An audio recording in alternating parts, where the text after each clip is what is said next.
Okay, good evening, everyone. So tonight we are going to look at a theme, awe and humility, which is important for any time that we try to pray, but certainly for the high holidays. It's sort of the posture you need to have. At Rosh Hashanah, God is portrayed, and it's supposed to be a metaphor, even though a lot of people take it literally. It's supposed to be a metaphor. God is sitting on a throne. And you're sort of there hoping that God will write you in the book of life and not in the book of death. And that's sort of the posture that you're taking. And you begin the service, and I have a spoof of it, which I can show you some other time, but you have to know what the prayer is before you get the spoof. So the prayer you begin with is called Hineni. Does anybody know what Hineni means? Here I am. Here I am, ready to serve. Okay, that's what Abraham says when God tells him to go sacrifice his child. It's what Isaiah says when God says, who's going to go, be my prophet. It's, you're ready. But the prayer is said by the prayer leaders at Rosh Hashanah, basically saying, I'm a humble person and, I'm asking for permission to actually, lead prayer here. So what we're going to look at is, it's not the literal translation. We're going to look at a slightly less literal translation, but I'd like to take a look at it. So share screen, and it's actually there. Whoa. Okay. Let me see. How do I get rid of this dangling thing? I got to get rid of this thing here. Video panel. No, that's not what I want to get rid of. Floating. Here we are. Okay.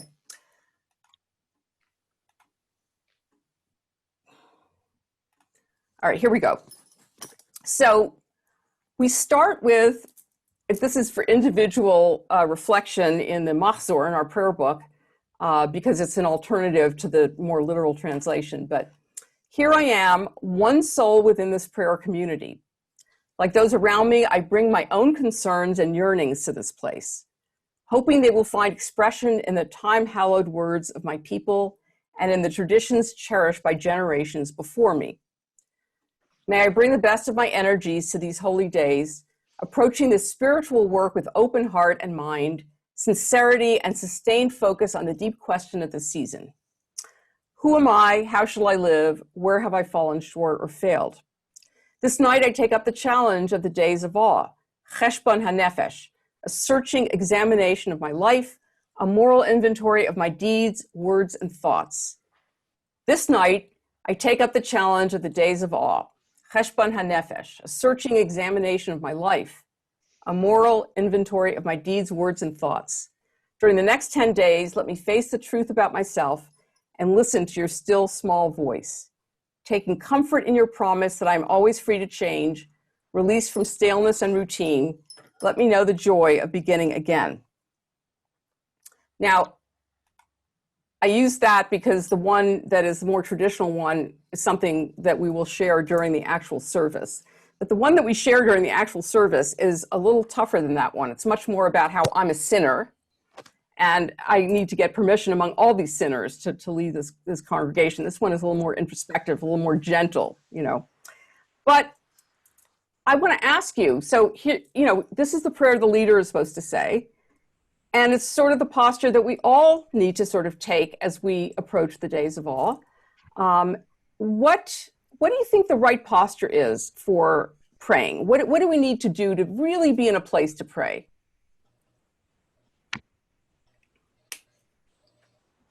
We need to block out all the things that distract us. Get rid of distractions. Good. That's definitely one thing. So hopefully you come in.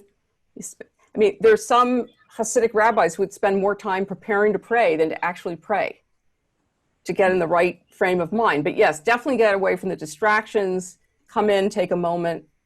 We rarely do that, but what else? A little self-meditation before you get into that. Wait, could I need one person at a time.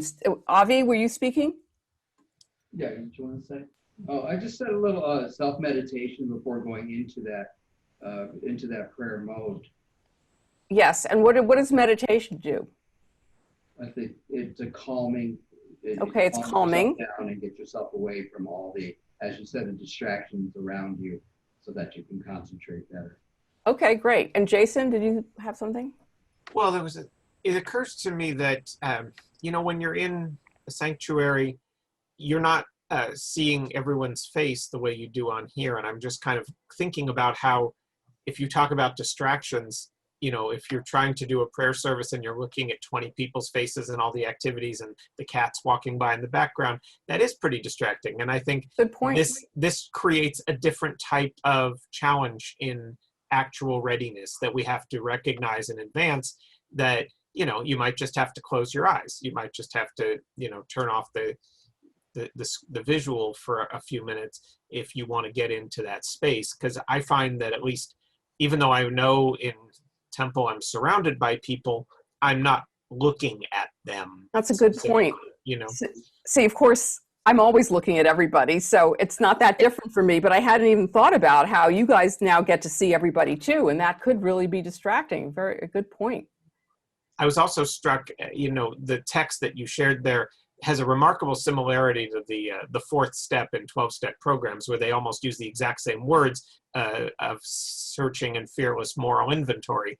And it's almost the exact same phrasing. And I have no idea. I've asked people if they know if the Bill W., from AA, if he had any encounter with Jewish teaching or if he just happened to land on the same words.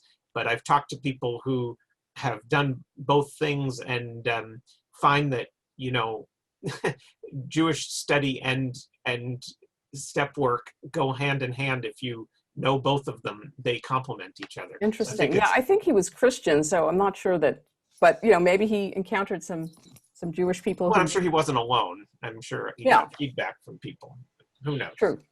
It's interesting too, may I say something? Yeah, Judy. Even though we don't look at other people when we're in the sanctuary, we feel the presence of all those other human beings doing the same thing. And for me, that is a very essential thing, which is obviously because of the pandemic, not available. But that actually helps me turn my mind over rather than distracts me. Even I'm not looking at them, but I feel their presence. Why does it help you? Rabbi, I also Can I just get Judy to finish? Hang on just one sec. Why does it help you to know other people are there?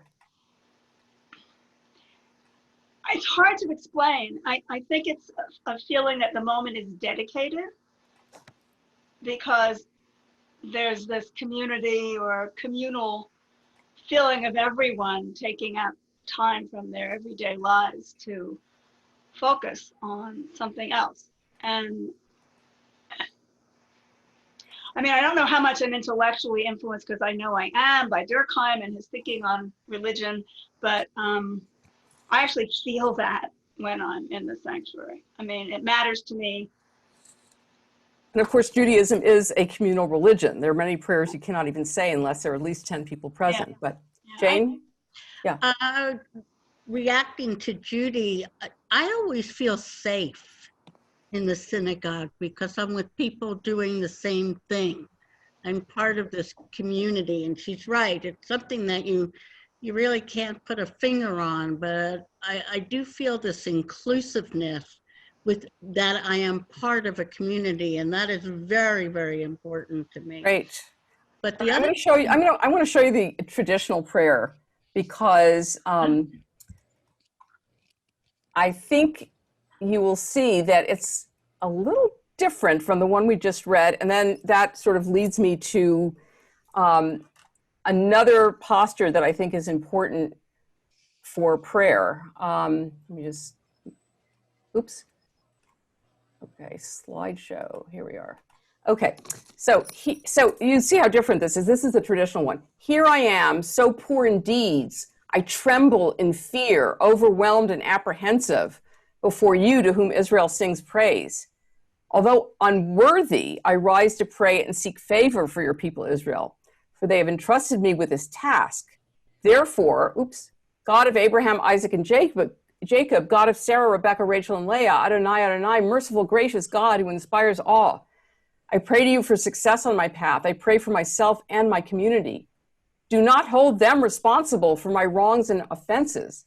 May my deeds cause them no shame, and may their deeds cause me no shame. Accept my prayer as though it were offered by one more worthy of this task, a scholar proficient in prayer, unblemished in character, pleasing in voice. Oop. Okay, I think we'll just do that much. And so what does that suggest about the posture of prayer? Well, I wanted to continue. Oh, I'm sorry. Because in the first prayer, which I like better than the second Yeah, prayer, the second was pretty lousy. but this goes together. It talks about God's small, still voice. And that's the voice that I always have, which is, it doesn't have to be booming. It doesn't have to hit me over the head. These are all the things that you did. You know, it's a very quiet reflection of myself, my relationships, my year. It doesn't have to be this big booming thing. And when we think about God, when God talks, the voice booms out, you know? Well, that's So one facet of God, right? Yeah, I think it gives us permission to be very quiet, meditative, reflective, calm. This doesn't have to be earth-shattering. You just have to move. That's all this is asking you to do. Just Right. move. Right. 1 inch. That's all So- we're asking. So what you're suggesting, what many of you have suggested here, is this idea of, quiet, meditative, calm, the still small voice. Now, the traditional prayer that I just read to you is about God being this awesome God, which is really the feeling you're supposed to have, I mean, traditionally anyway, when you come into synagogue for Rosh Hashanah. Mm. So what does that make you feel like? If God is this awesome power sitting up on a throne up high and you're begging for God to please accept your prayers, what does that do for your own sense of self? Makes My me previous- feel like a gnat. The humbling Yeah. experience. I'm sorry, Randy? In our previous denomination, they call it worm theology. Worm theology, I like I'm that. such I a like that. worm. Oh, don't squish me. Okay, so yeah, definitely. Now, what would be a more positive way of looking at that rather than feeling like you're a worm? Jason? Well, if you study the Jewish idea of humility, which I think I'm going to cover in 2 weeks a little in more detail, but it's about both of that piece and also knowing your full space. And you have the right to be a full participant and you belong there. And knowing that you have a seat in that sanctuary and that you are fully a part of this world and part of God's world should give you a sense of importance, that you do matter and that your prayer matters to God, or to you, or to everybody, to the community, so that I think that we can look at ourselves as belonging, and therefore that makes us important. And I think that's a flip piece of humility, right? Great. Alejandra? Oh, I was just gonna say about the thoughtfulness that helps me bring to it. Like, I don't think of it as like booming and me feeling small, but about sort of being very present in that moment and engaging it, like not asking for permission, but asking for humility and the intent and the thought in the process. So that's what, when I read that, I don't think booming, I think I need to really not just say this because I know this song or I know this prayer, but to really be in the moment and think about what this means. And that's, yeah. Great. So yes, Angela. What it really makes me think about is when I sit on the beach and I look at the waves coming in, I always feel like such a small and tiny little thing, and yet it puts everything into perspective of this world is not about my petty desires and all of the weird stuff that goes on in my head. And I kind of feel the same way when I'm in temple surrounded by everybody, that I'm a part of something that is more important. Great. So I'd like to add, Laura, go ahead.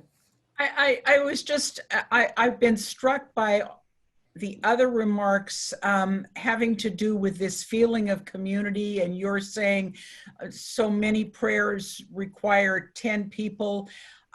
If you'd asked me before this discussion, I would have talked about the feeling of being in the synagogue and how beautiful a space it is and everything. And I am thinking now it's much more about being part of the community. You know, it's the difference I feel between a Zoom meeting and going to streaming services. I don't like streaming because it's like watching a video. It doesn't make me feel like it. But I feel like I'm here with you all, even though we're not in the same room. And that feeling of community is more. I'm very aware from this discussion of how important that is. That's great. That's great. I wanted to add one more element, which is, it's related to the issue of ego. I mean, of humility and awe, which is ego.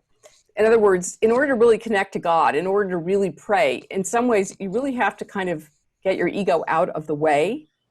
I mean, now your ego, I'm not talking about, you know, being selfish or anything. I'm talking about your ego that protects you and defends you against things, which is a very important thing in life, right?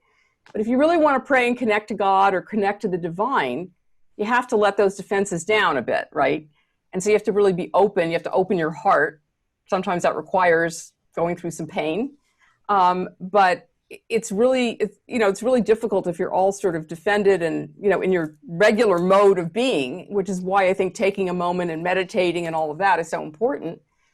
But, you know, you can only really be open to God when you're vulnerable.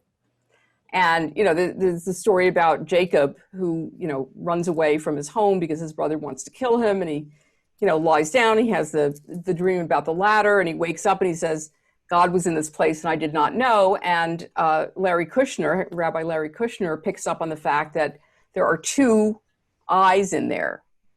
Anochi lo yadati. So Anochi is I, and the T at the end of yada is also I. And so he looks at the redundancy of that and says, you know, ego, had to be taken away in order to really sense that God was there.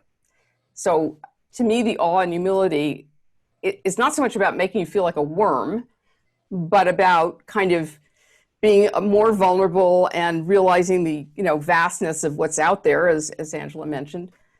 So I think, you know, that's part of that whole way of kind of orchestrating or choreographing this holiday. You know, it's like God's up there. Oh my, you know, I'm not a big, powerful person out in the world, right? I'm just me, you know, just little old me, part of the universe. Okay, I'm gonna share the next piece. Let's see. Nope, that's not the one. All right.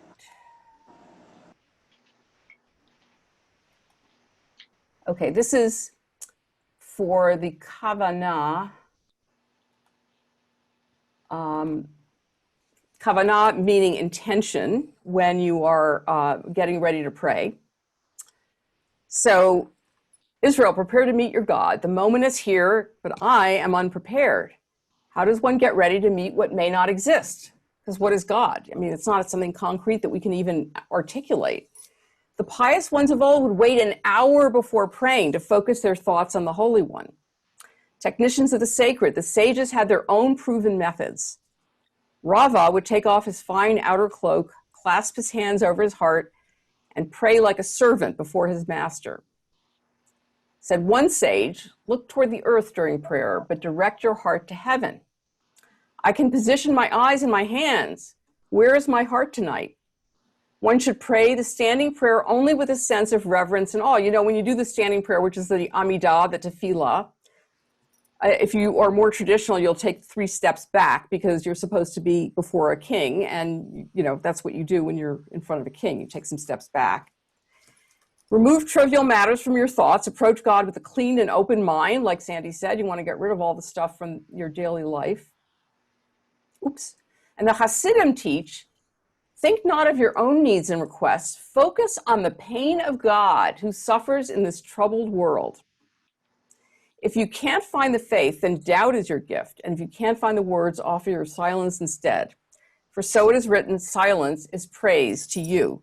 Now, there are two issues in there that I really want to look at. One is the pain of God. So there is this notion that God is in exile. The Shekhinah, which is God's presence in the world, is in exile with us. We're all in exile because we are not living the Garden of Eden life that, we're supposed to be living. So God is in exile with us. God weeps with us. When there's pain in the world, God is weeping. So I wondered how that strikes you as an idea about God, that God is weeping with us. We're to focus on God's pain. I would have thought that's true in the Torah, but I don't think that's true today. I see God as very separate, very distant, very removed from history. I see God looking down on us and wondering exactly how we are going to exercise this free will that was given to us, and judging whether it's good or bad. Okay. Anybody else? Harel, did you have something? Do you want to unmute? Personal God here, or what? I'm not quite sure. Well, I think God is personal to everybody. I mean, Yeah, however you it's a private, personal thing. That's where I got kind of lost there. I don't know. Well, what it is for me, I guess what it is for me when I walk into temple, I immediately let everything down and I feel at home. And so it's easier for me to engage in that prayer that you were talking about earlier. Okay.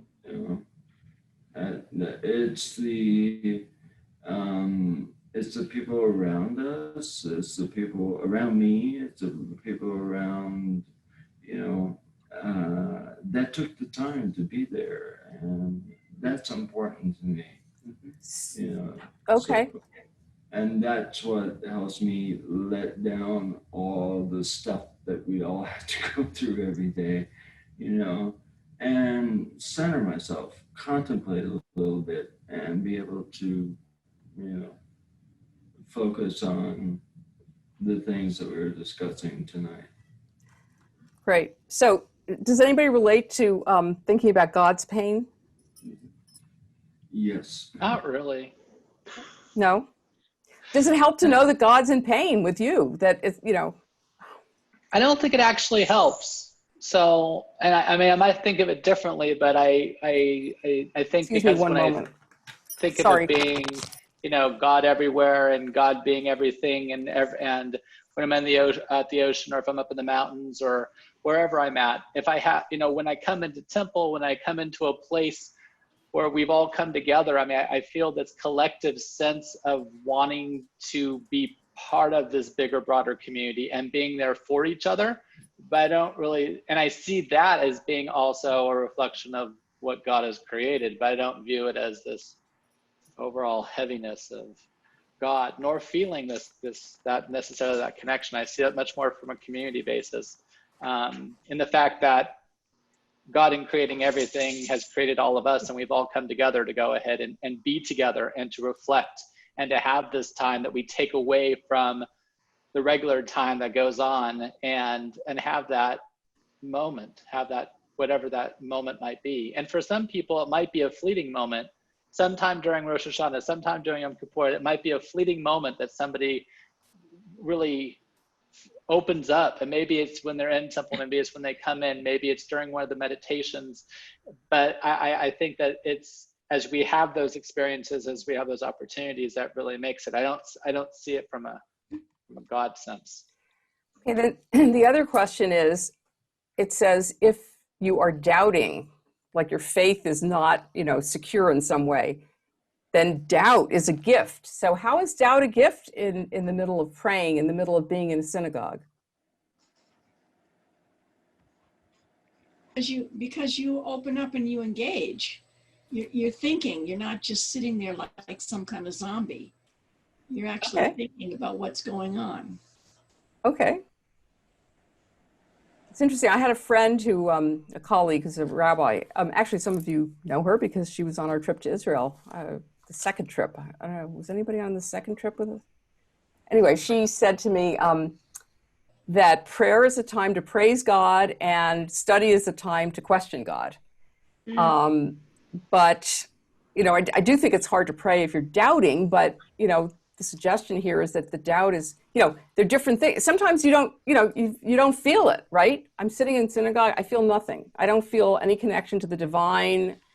I'd rather be, you know, somewhere else. And the suggestion is you use that. And then if you can't even go that far, then you just sit with silence and see what comes up. I don't know, does that sound like something you do in meditation?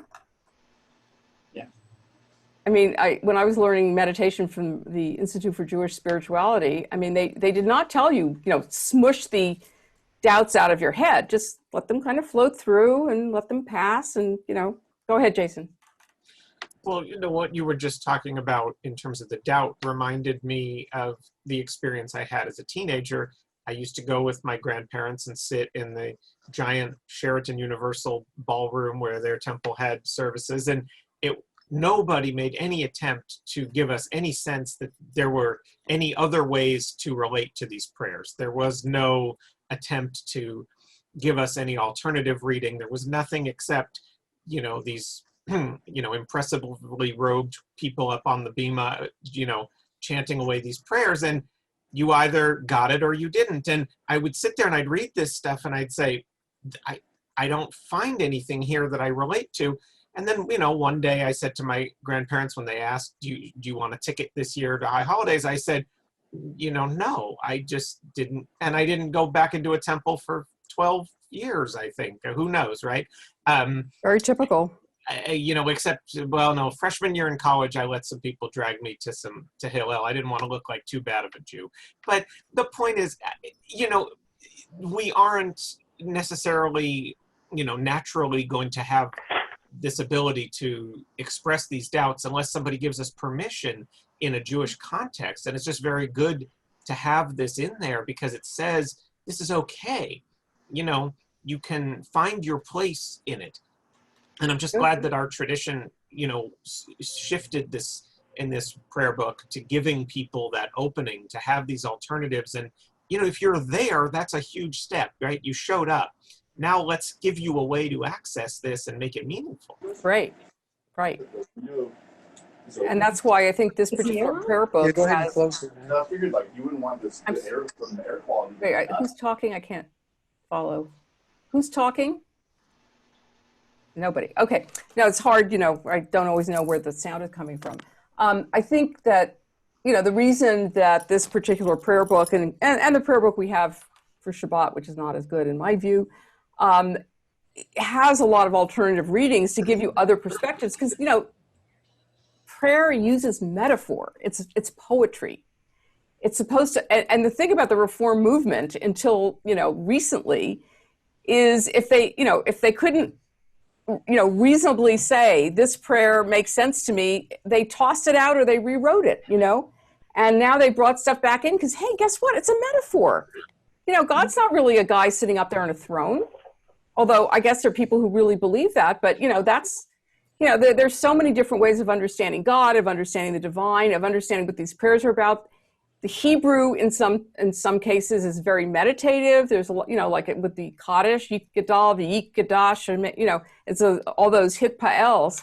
It's supposed to, you know, put you into a certain sort of meditative frame of mind. And the Reform movement was so focused on the rational and on English prayers that, you know, responsive reading that just, you know, made you want to just scream, that it turned a lot of people away. Now, frankly, I would prefer doing Marcia Falk's liturgy than any of the books that we have, right? Because I have to work too hard to say, this is not my theology. But, you know, it's not my synagogue to change everything. I did, you know, when I was in Oakland, I did do an alternative service using a lot of Marcia Falk, but, you know, and I do it sometimes on Saturday morning in the days when we had real life, but Because, you know, it's really hard, you know, sometimes to keep talking about God, the king, or even the sovereign. I mean, what I love is what the prayer book has done is taken very problematic concepts and not translated them. Like, you know, Avinu Malkeinu, let's not translate it because it means our Father, our King. So we'll just not translate it. Or, you know, our Lord for Adonai. So they just put Adonai in there. So you're not going to notice how hierarchical and patriarchal it is. Okay, so any other comments before we move on to the next? Okay, so I'm going to share the next thing. In the Amidah, which is, you know, the tefillah, the prayer that has on Shabbat 7 blessings. You know, it starts off with the Avot v'Imahot, and you know, which is about Abraham and Sarah and our patriarchs and matriarchs. And then the Gevurot, which is about God's power. The third blessing is about God's holiness, Kedushat Hashem. And so this gives you a little bit of explanation about what it's all about. What is the purpose of our prayers? Connection with the past, the expression of hopes for the future, a moment of personal transcendence and clarity, a strong bond with the community that shares our values and sings the melodies we cherish. These are all worthy reasons to pray. But on this holy day, our worship has another dimension. Embedded in Jewish tradition is the idea that the essential purpose of prayer on Rosh Hashanah is the sanctification of God's name. What does it mean to sanctify God's name? On the simplest level, Jews perform this act by saying, Kadosh, Kadosh, Kadosh, holy, holy, holy. So this is the, you know, that prayer where you say, holy, holy, holy, you get on your tiptoes. And that's what the angel said when Isaiah had his vision of God, which is why we get up on our tiptoes to sort of reach the level of angels. So the Kedusha is the great prayer about God's holiness, and it's short for Kedushat Hashem, the holiness of God's name, or the sanctification of the name. During the days of awe, 3 short prayers are added to the Kedusha. We can think of these 3 passages as amplifications of the threefold repetition of the word Kadosh, telling us what each Kadosh represents. These passages, each beginning with the Hebrew word uvachein, literally and so, describe a world suffused with the holiness of God. What would that look like? Okay, before we get to that, I want to talk about what does it mean that we're sanctifying God's name? First of all, let's talk about what the word kadosh means. What does kadosh mean? Holy. It means holy, and it comes from what word? I mean, what does it originally mean? Kedusha. Yeah, but what does that root really That's separation. mean? Yes, it means separate. Oh. Because what's kadosh is what you put aside for God, right? So that's something to think about when you think about God's holiness. Now, Marcia Falk does things totally differently. She talks about the holiness within each one of us, which I can relate to far more. But let's look at the traditional concept here. So what does it mean to sanctify God's name? I don't think we can do that. Okay, that's fine. God's name is already sanctified. I think I've never thought of this, but my instinct is to say that this is a very special period, these 10 days from Rosh Hashanah to Yom Kippur, and it is a specific time to actually think about sanctity, particularly the sanctity of God. But we can't sanctify God's name. I mean, it's holy in and of itself. It doesn't make sense to me. Yeah, it doesn't. But so let's think about it in terms of maybe by sanctifying God's name, we're bringing holiness into the world.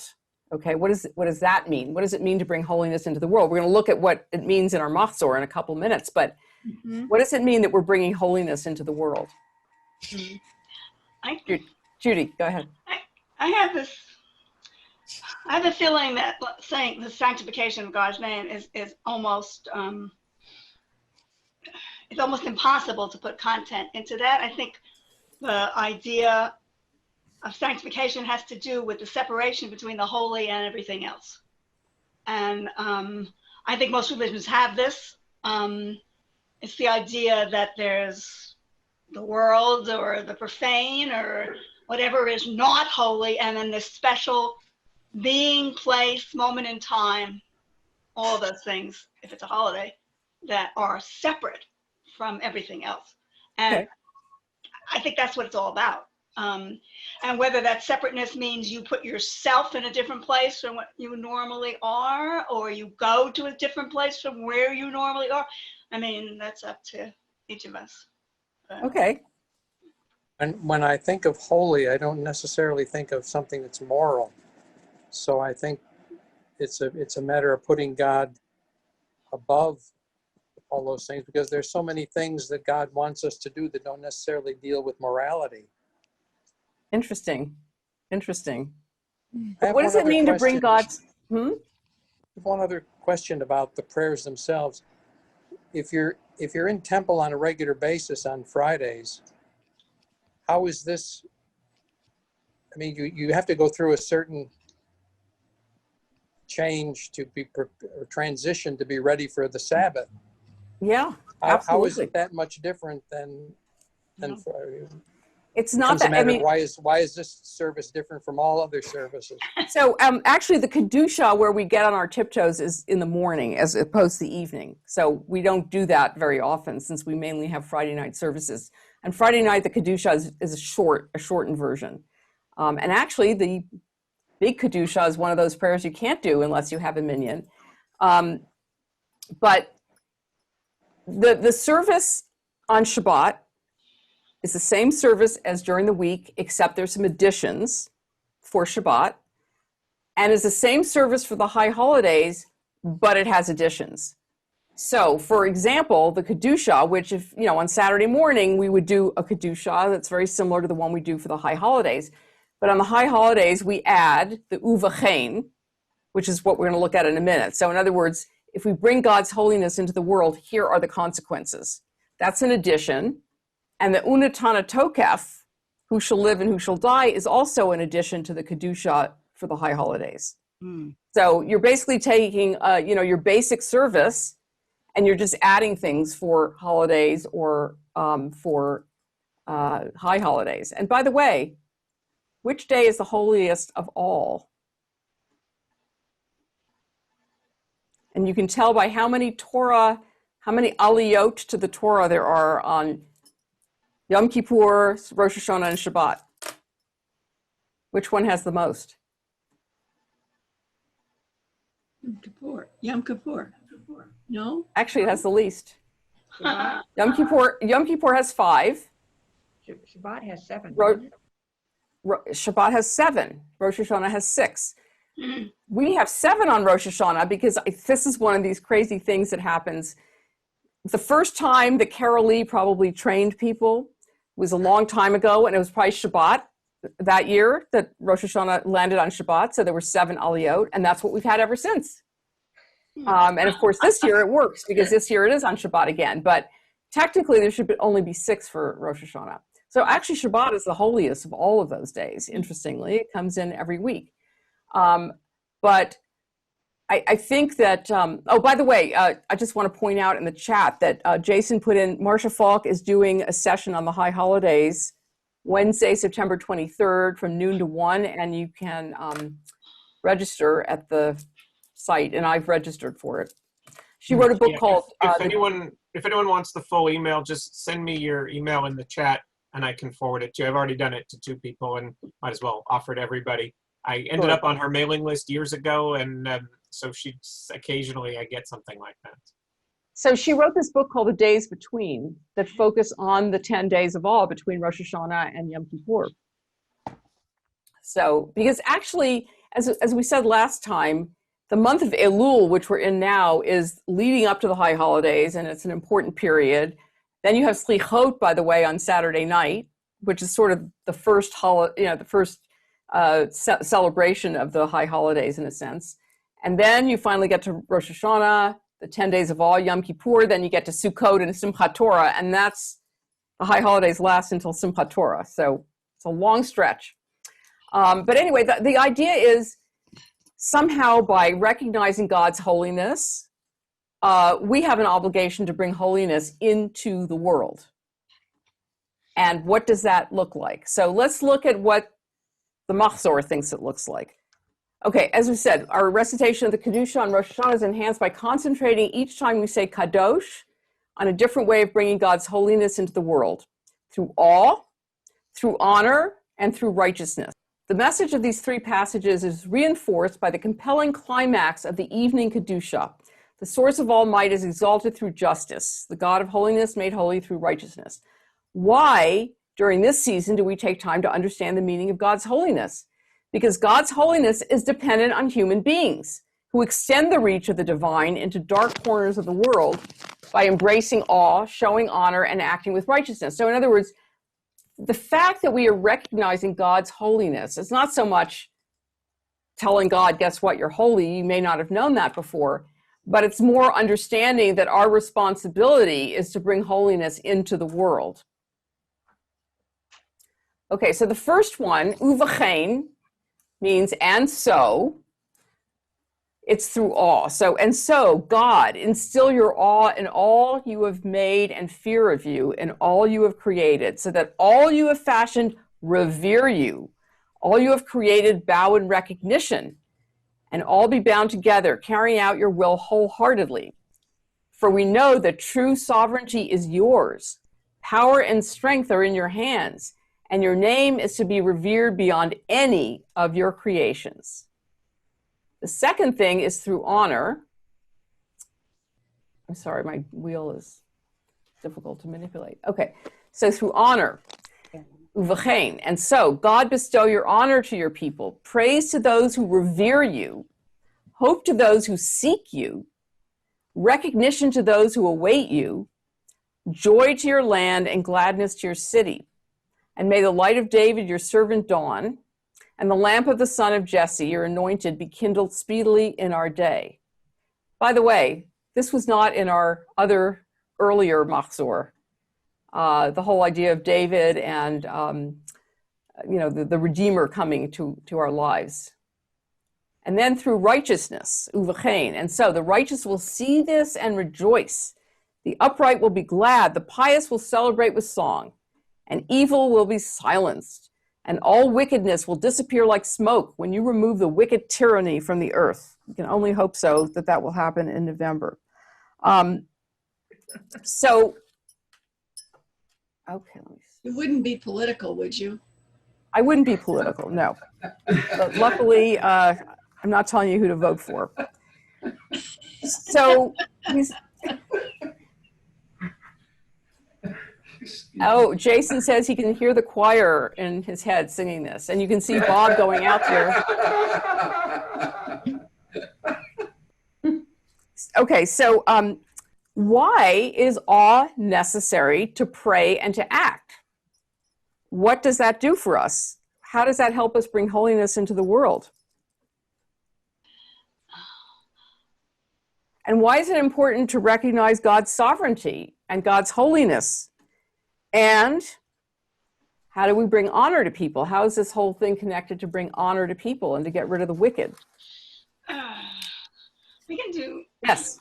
We can do better with awe than the other two.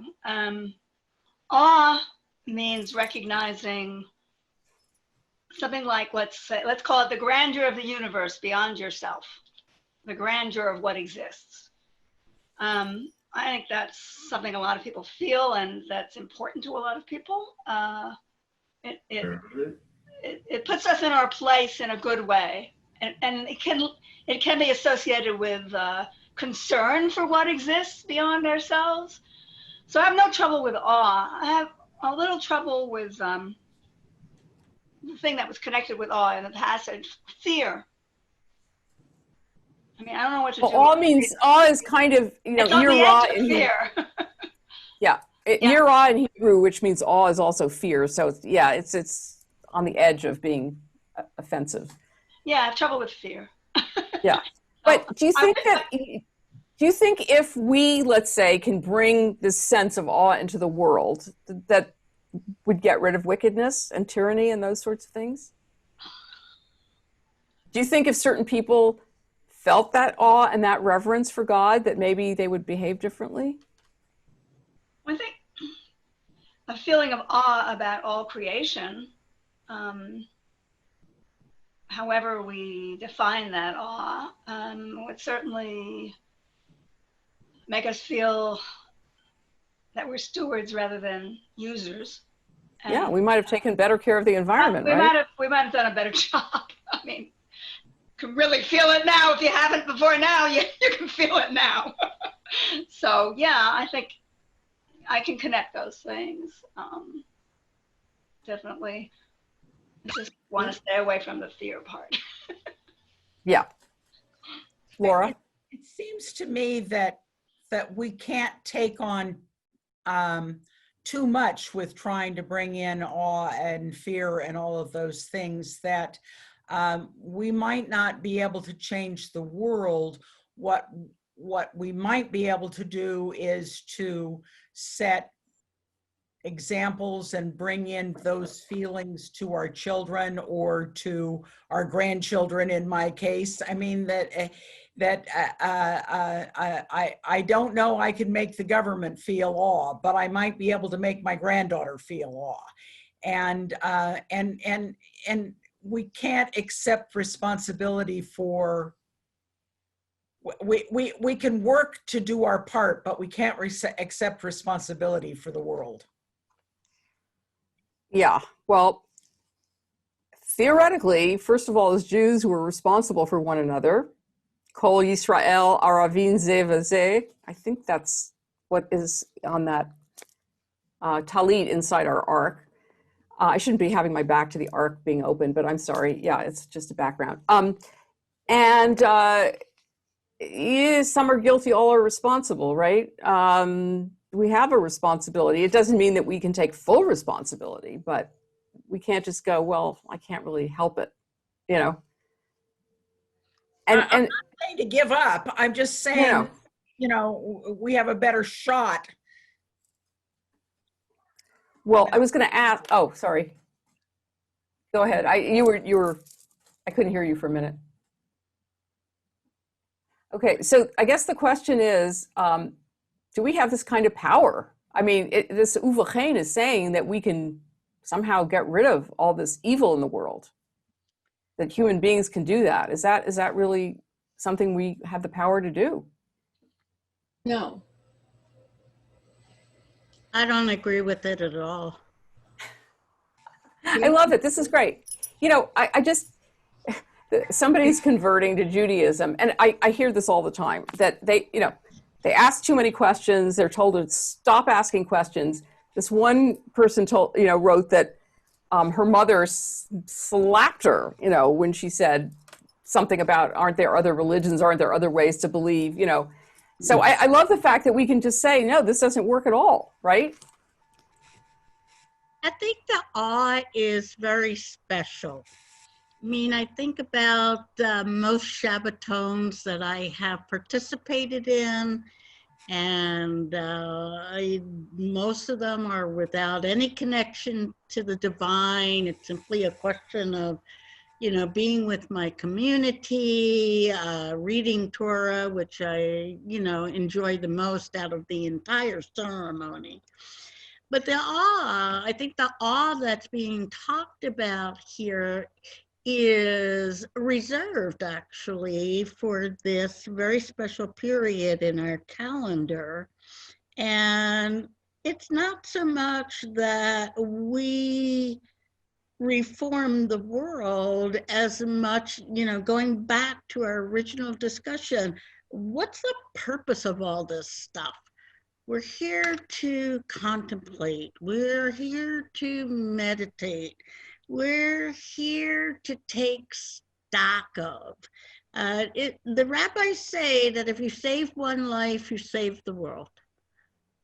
If what we do, as someone was talking about her grandchild, if what we do influences one person, we have helped alleviate the evil in the world. Absolutely. That's how I see this passage. Yeah, I mean, in a sense, it's trying to give us tremendous power. It's not Exactly. power that we have. And personally, I don't think it's power we should have. It's way too arrogant. Okay, so I'll show you something that'll be more to your liking, I think.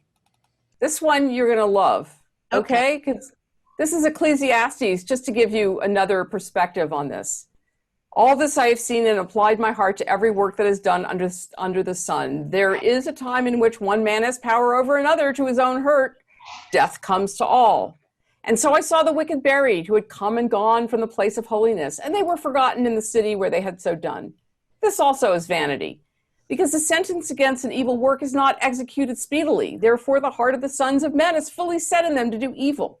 Though a sinner does evil 100 times, and his days are prolonged, yet I surely know that it will be well with those who fear God, who fear before God.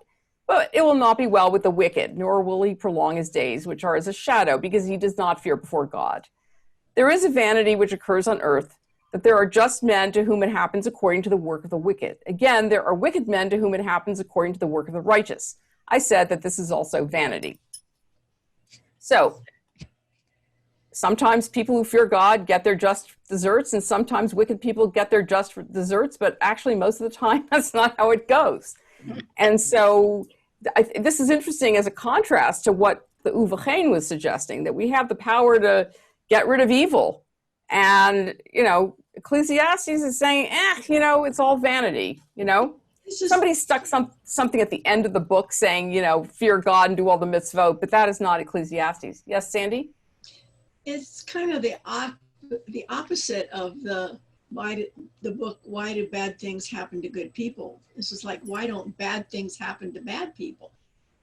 Yeah, right, exactly. And, and you know what? The point is, it's very existential, because in the end, we're all going to be dead and everyone's going to forget about us. So what point is there? This is Ecclesiastes. Some of us will be remembered for the good we did in the world, not like right. Some of the people that we're seeing now that remembered for the bad they did in the world. Right. I don't want to be remembered for the evil I've done. If I've done evil, I want to be remembered for the good I've done. Right. Well, I'm not saying, according to my whole thing, I'm not saying that we're going to be forgotten, but Ecclesiastes is basically saying, hey, you know what? You're going to die, you'd be eaten by worms, and no one's going to remember you. So what point is there to anything? I mean, he does eventually, I think, come to the point where enjoy every moment you have, because you don't know when it's going to be gone. I think that's his main takeaway, as in addition to all his cynicism. But yeah, I don't think fearing God or having awe of God is necessarily going to get you anywhere in his book. Anybody else have any thoughts? I don't think God expects us to fix all the evil in the world, but there is some that's right in front of your face you can work on. Sure. Well, the idea is that we're supposed to be partners with God.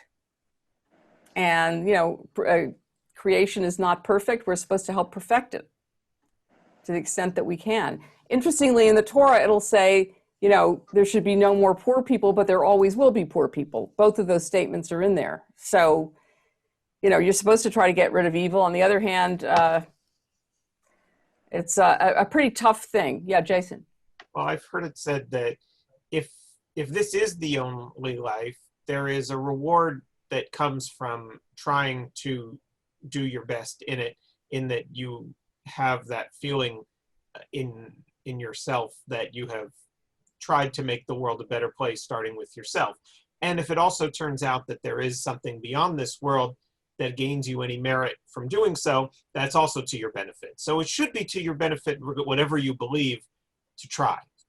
At least that's the teaching. Yeah. Oh, the rabbis believe that, if you don't get your reward in this world, you'll get it in the world to come. So Ecclesiastes is not their particular, taste. On the other hand, they've interestingly included Ecclesiastes and Job and, some of these books that contradict the rest of the theology, because life is complicated. And it's not, they're not doctrinaire about it. You know, you can believe that you should do things to make the world better, to make yourself better, and you can also believe that the reward is going to be kind of ephemeral. Okay, Jenny's asking a question. Are these meant as ideals, values? We always have to strive to them. Yeah, I think those are the ideals that we should work towards bettering the world. I mean, in the Reform movement, and even Maimonides, who wasn't Reform, there's a belief that to bring the Messiah on, we have to, or the Messianic age, we have to work for it. It's not like the Messiah is not going to just come and wave a magic wand. We have to work towards making things better.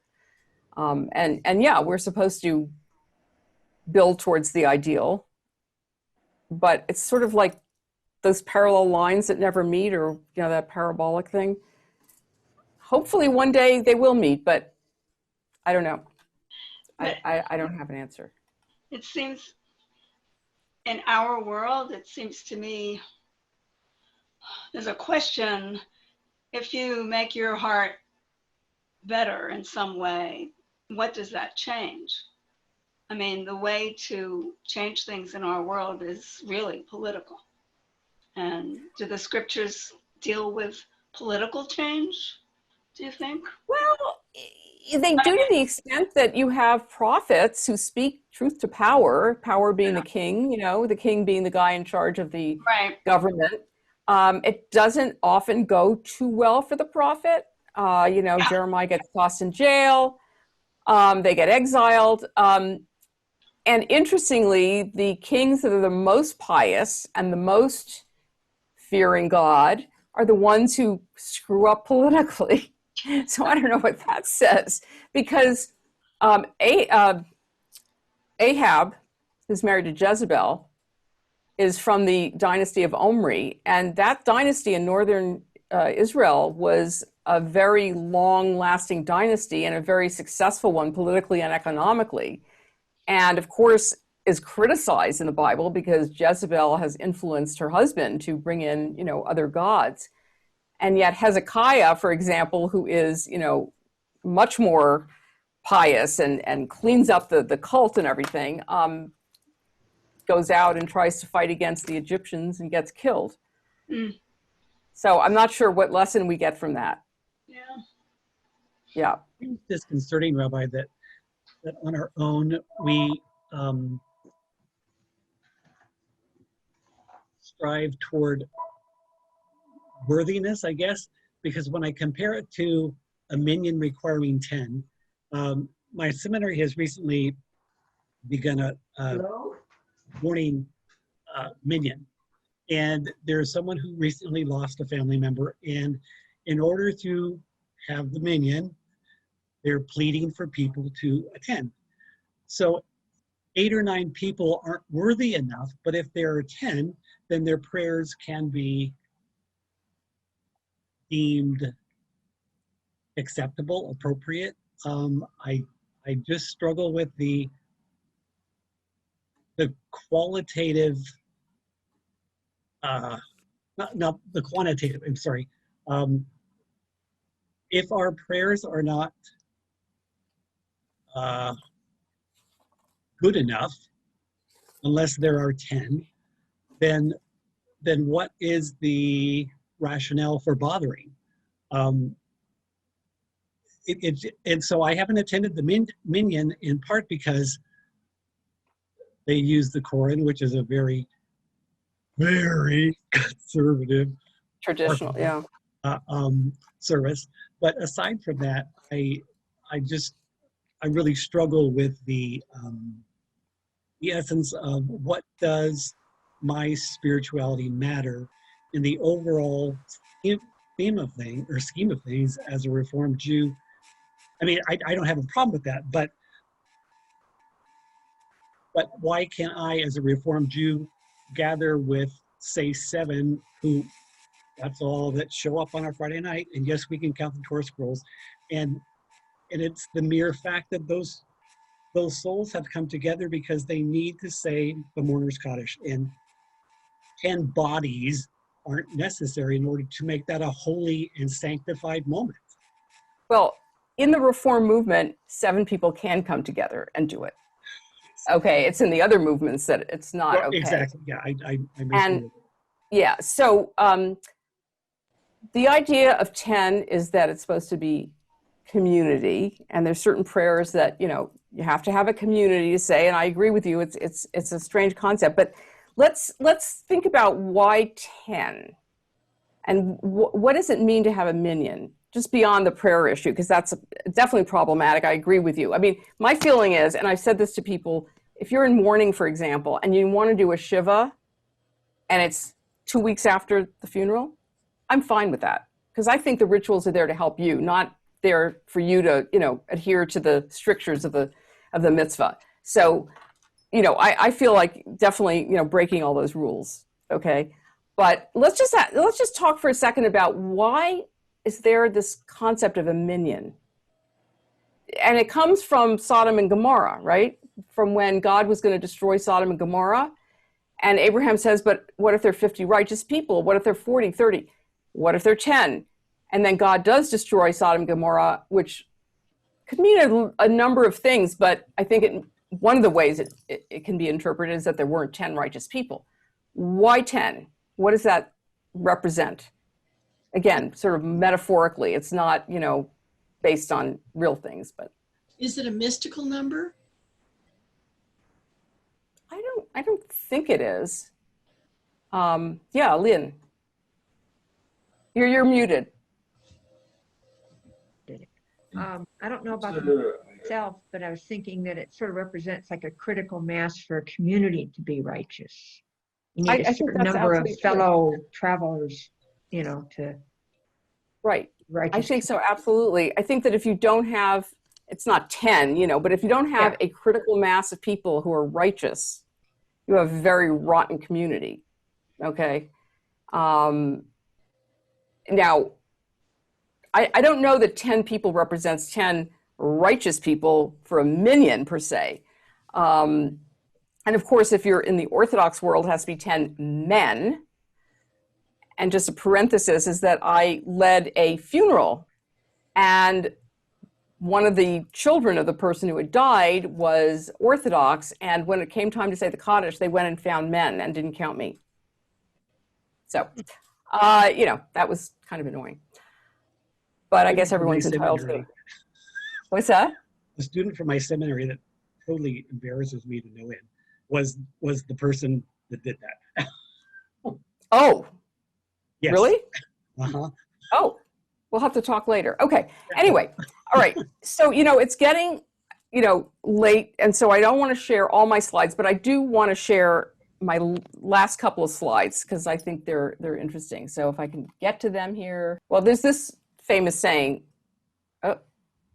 everyone must have two pockets. In the right pocket, one should place the words, "For my sake was the world created," and in the left, "I am but dust and ashes," which is an interesting kind of duality to have, but that's not the one I wanted to go to. That's actually a Mussar practice, Rabbi, to actually write those slips and keep one in each pocket. And so when you need to be reminded to puff yourself up, you have to look at "the world was created just for me." And when you're a little too high and mighty, you need to look at, you know, "I am but dust and ashes." It's a balancing trick.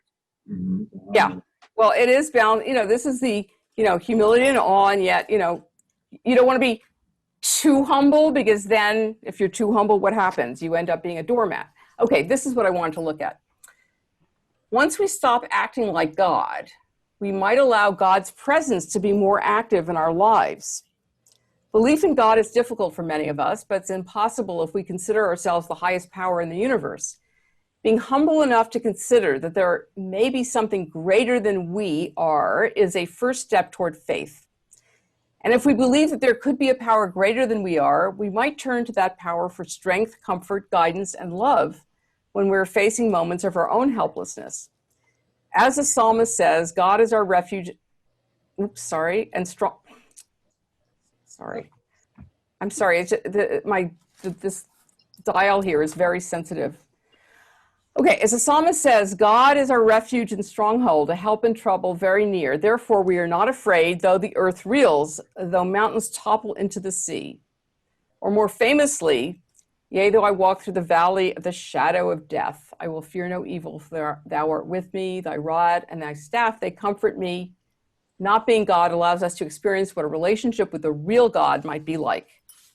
By Sarah Weissman. I don't know what the real God means, but in any event. So, do you think this is the key to prayer, to promoting holiness in the world, to promoting a relationship with God? Seems to me there are two very different things in that passage. Okay. The sense that there's something beyond us in the universe is pretty easy for many people to come by, because clearly it's the case. You know, I mean, physicists believe that, right? I mean, they don't feel that they understand everything about the universe, and that there are many things that yet remain to be understood better. But the personal God who walks with you through the valley of the shadow of death, which I know there's a lot of different translations of that, but that's different. Those are two different things to me. I don't know how one connects to the other. I have a sense that the universe is vastly beyond my understanding. But I guess yeah.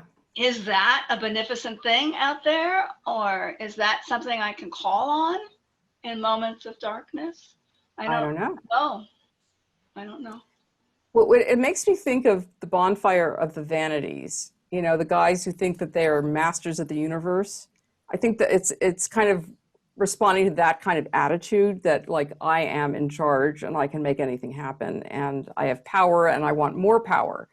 And not having that other piece of paper in your pocket saying I'm but dust and ashes, right?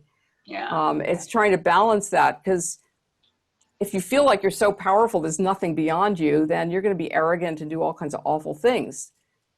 But if you only think you're dust and ashes, and as I said, you're going to be a doormat, and it's actually annoying for people to be that self-deprecating, you know, because you want people to be their own, you know, have their own agency. But what do you guys think? Can you call on God to, yeah. I'll just say that I think I've heard a lot of different ways of approaching this tonight. And I think that's the takeaway, is that there isn't one that everyone is going to be okay with, but that doesn't mean that there aren't a plethora of ways to get there, right? The whole point is that you're making an effort. And if your way is through fear, great. If your way is through awe, great. If your way is through humility, great. If your way is through compassion, great. You know, it's not that one has to be right. And I think that's what's great about Judaism, is we don't tell you there's only one way to do something and that's how it has to be.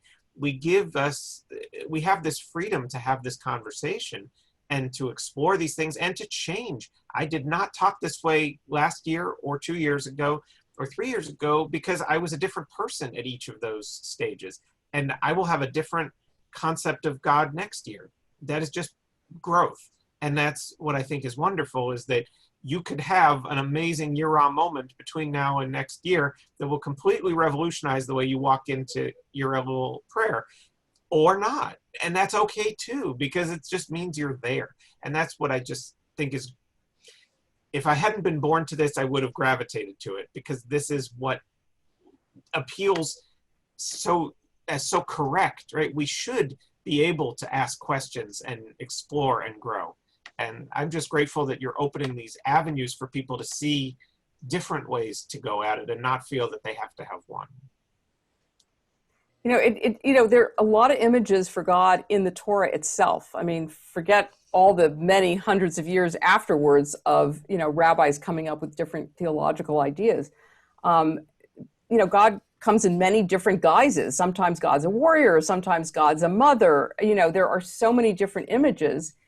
And, you know, one may appeal to you at one moment in your life, or one moment during an hour, and another may appeal to you at another time. And there are times when you might say, I can't even believe that there is a God at all. And that's okay, because as that initial piece that we looked at said, use that doubt. You know, it's like the 4 children at the Passover Seder, right? There's the one who is quite sure that, you know, it's like, what are these statutes and laws and whatever? You know, that's the one who's very sure. There's the one who is there but says, what is this to you, right? The doubtful one. And of course, the rabbis don't treat that very well. Instead of saying, well, at least the guy's here showing up, you know, they want to make his teeth grind or something. And there's the one who doesn't know at all even what to say or how to ask. There's another one there too, but ask a simple question. But, you know, that's how we all are. And we're different people at different times. And dealing with your spiritual life is a lifelong project. Randy, did you want to say something? Oh, okay. And what we're supposed to do during this time of year is cheshbon hanefesh, an accounting of the soul. Where are we? I mean, it's not just like, how can I be a better person, but where am I spiritually? And where do I need to go? And where do I need to grow? And how do I need to stretch? And Slichot on Saturday is the first, you know, kind of holiday where we are going to, you know, explore the whole issue of forgiveness. You know, can I forgive? That's one of the, you know, hopefully people will also apologize to you, but also we need to forgive other people ourselves. How are we going to do that? How are we going to get to a place where that's a possibility? So poor Ruth is falling asleep. Rabbi, for me, I'm sorry? A challenge for me is, can I forgive God? You know, Ryan and I have a friend that says she's got this list. And when she goes to the beyond, she's going to start with number one. All right, I want answers and I want them now. Because, I mean, I think that many of us are brought up with the notion that the world is just and fair, which it's not. But many of us continue to strive toward that as the balancing act of, well, I did this, how come this happened? You know, there's randomness, as Rabbi Kushner says. And, you know, it rains on the just and the unjust. And, you know, it's my week in the cesspool. Yeah, no, well, you know, because of my mother's experiences during the war, I was just angry at God all the time. I never would have forgiven God. So I had to rework my thinking about God, you know, and so I'm a Reconstructionist, which means that I believe God is a force of good in the world that allows us to be better people and to make the world a better place. That's as far as I can go. So, and, you know, but I've also drawn from a lot of other places. Like I do feel commanded in certain ways, even though I don't believe in a God that commands. You know, it's complicated. We should probably do a whole series on God, you know. But I would recommend in the meantime, there's a book called Finding God that was published by, it was originally the URJ Press. I think the CCAR Press now publishes it. And it's a lot of different theologies explained very accessibly, I think. And I think it's really good to know that there are so many different ways of understanding God in Judaism, that it's not doctrinaire at all. And really, in the end, for Judaism, I think it doesn't matter that much what your idea of God is. It's how are you going to behave in the world, right? I mean, I think that's more important. And that's the major difference, I think, with Christianity. You know, it's not about faith, it's about behavior. So poor Ruth is falling asleep. I think I'm going to let all of you go. And Ruth, you okay? She's not feeling well tonight. Hopefully I'll see you guys on Saturday, because Jordan is doing a one-man play that he took a short story by Nathan Englander and turned it into some sort of, I haven't seen anything. He's been spending hours editing. So, and we'll have you know, it'll be a fairly short service after that. Thank you. And then, Thank you, Rabbi. You're very welcome. So hope to see you on Saturday, and tomorrow night too, if you'd like to also come to our service. Jordan's doing the music tomorrow night too. I kind of gave him too much in one weekend, but whatever. Anyway, so thanks for. Will Jordan's play be taped for those of us? I'm going to record everything unless I forget.